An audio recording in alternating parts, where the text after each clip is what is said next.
Je suis très heureux de vous revenir et de faire partie de cette 42e série d'émissions. Depuis 42 ans, notre but avec l'heure de la bonne nouvelle et puis ces séries d'émissions, c'est justement d'apprendre à connaître le Seigneur Jésus, personnellement puis intimement.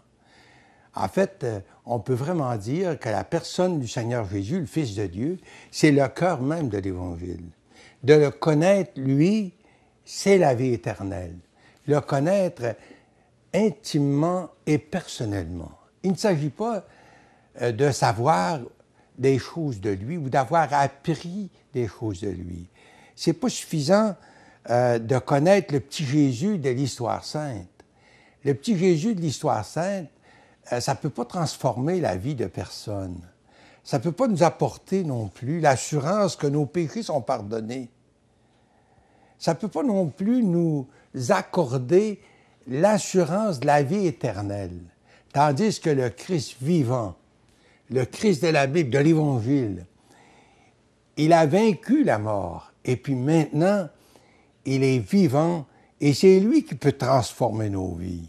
C'est lui qui peut nous accorder son pardon. C'est lui qui peut vraiment nous accorder ou nous donner la vie éternelle. Puis aujourd'hui, pour le thème que j'ai choisi, on va parler un peu du Seigneur Jésus comme étant celui qui délivre de la crainte de la mort. La plupart des gens aujourd'hui ont une certaine crainte de la mort. La mort, ça crée toujours certaines inquiétudes. En fait, l'Écriture de nous rappeler, c'est réservé à l'homme de mourir une seule fois, mais après vient le jugement. C'est justement cet après qui inquiète la plupart des gens.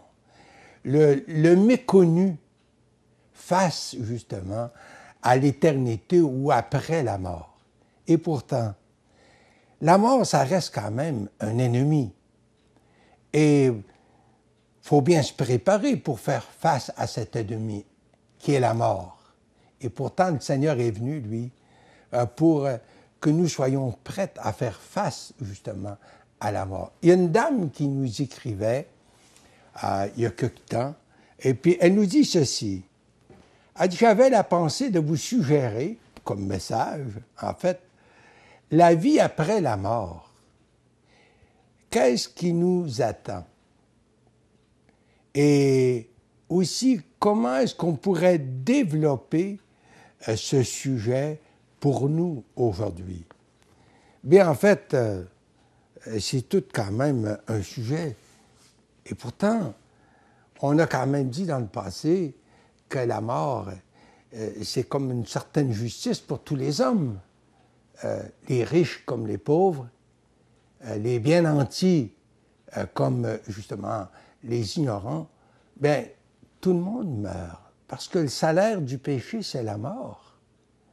Et alors, justement, vous et moi, le jour va venir où on devra faire face à la mort.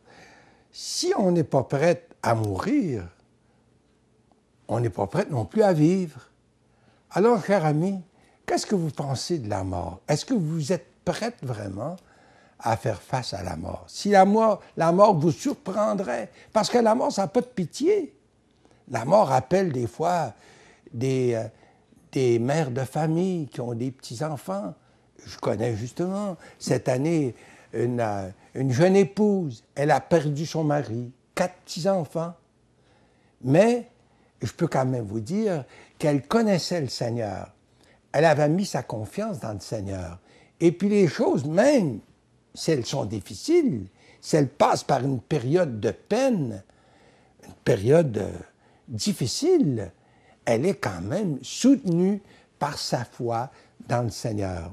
Et en fait, on peut se rappeler l'histoire de Marie et Marthe dans les Écritures. Ces 2 sœurs qui avaient un frère qui s'appelait Lazare. Le jour est venu où Lazare est tombé malade. Et puis, ils ont envoyé un message à Jésus disant « Celui que tu aimes est malade ». Mais le Seigneur, lui, était engagé dans son ministère Et puis, il a passé encore quelques jours, justement, à enseigner les foules. Et puis, après un peu de temps, il est revenu pour visiter les deux sœurs. Les deux sœurs, bien sûr, ont vécu le décès de leur frère. Et puis là, bien, ils étaient vraiment en peine. Ils avaient perdu leur frère, Lazare. Et puis là, bien, justement, dans les larmes puis dans le deuil, ils ont dû ensevelir leur frère Lazare. Mais on ne savait pas où se tourner, sauf ils ont envoyé justement ce message à Jésus. Elles savaient que Jésus pouvait leur apporter du réconfort, pouvait répondre à leurs difficultés, à leurs souffrances, à leur deuil, justement. Et Jésus est revenu, justement, à Béthanie pour rencontrer ses deux sœurs. Puis qu'est-ce qu'il leur dit? Il leur dit cette parole qui est une parole que nous pouvons prendre pour nous-mêmes aujourd'hui. Il leur dit, en Jean chapitre 11, verset 25, Jésus de dire, « Je suis moi, la résurrection et la vie. Celui qui croit en moi vivra même s'il meurt. Et quiconque vit et croit en moi ne mourra jamais. » Bien sûr, ici qu'il parle de la vie spirituelle. Vous savez, la mort spirituelle, c'est d'être séparé de Dieu pour l'éternité. Tandis que la vie spirituelle, c'est d'être auprès du Seigneur une fois qu'on quitte, en fait, cette vie.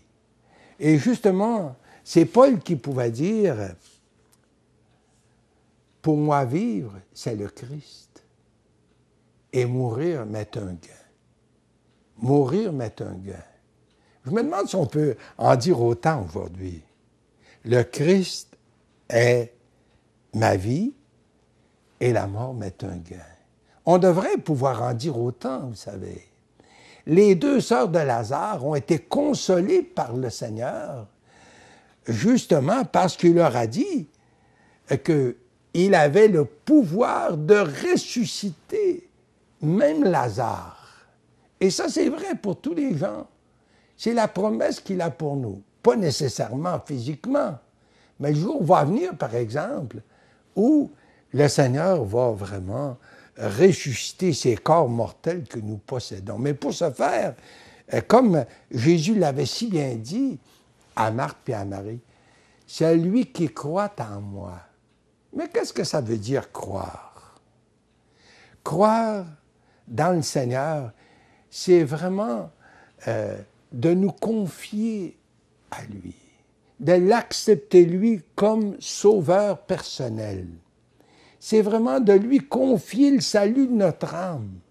Lui, Jésus, a répondu d'une manière parfaite à la justice de Dieu pour vos péchés, les miens. C'est notre péché qui cause la mort spirituelle. Et justement, le Seigneur est venu pour répondre à la justice divine, pour nous accorder, en fait, le pardon, puis nous assurer de la vie éternelle. Mais pour ce faire, il faut croire, il faut accepter Jésus comme sauveur personnel. Et chers amis, vous qui m'écoutez présentement, est-ce qu'il y a un temps dans votre vie, vraiment, vous vous êtes tourné vers le Seigneur pour justement l'inviter comme votre sauveur? Est-ce qu'un temps, vous avez compris d'abord que vous aviez vraiment besoin de lui dans votre vie? Cher ami, vous pourriez le faire même aujourd'hui. Oui, vous pourriez dire dans une simple prière, une prière sincère, « Seigneur, je reconnais que je suis un pécheur et que je mérite seulement l'enfer puis le jugement. Mais toi, Seigneur, tu es mort pour effacer mon péché. Pardonne-moi, Seigneur. Je veux me confier en toi dès aujourd'hui. Remplis-moi de ta paix. Donne-moi cette assurance que dès que je vais mourir, que je meurs, je serai avec toi. » Alors, cher ami, pourquoi pas lui ouvrir votre cœur aujourd'hui et faire comme Marie et Marthe, vous confier à Jésus, puis Jésus de vous assurer de la vie éternelle. C'est sa parole qu'il promet. Alors qu'il en soit ainsi, cher ami, pour sa gloire. Amen.